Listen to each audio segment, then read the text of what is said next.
ganun pala siya. Inaasa niya lang ako.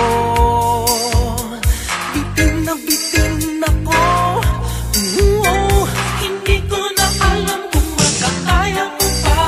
Di bale na lang kaya. Ako pa ba kaya ang nasa puso niya? Di bale na lang kaya. Ngunit mahal ko siya.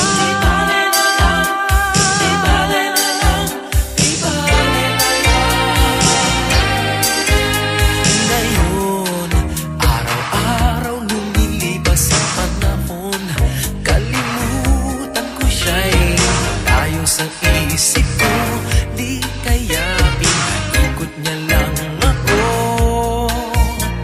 Bigla na naman nagbago ang isip niya. Pagkakataon ko nang mapasagot ko siya.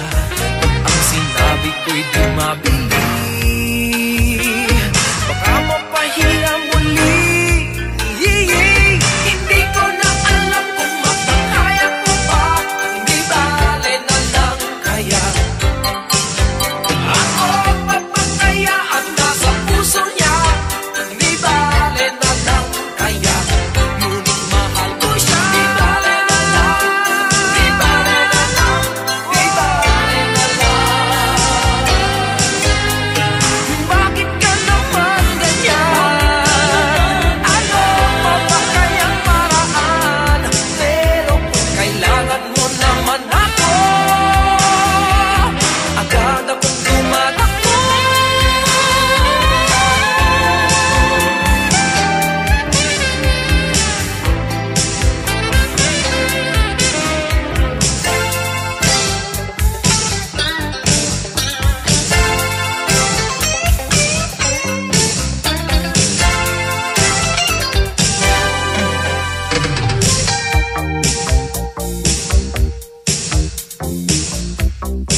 Ang sabi niya sa akin, sandali na lang.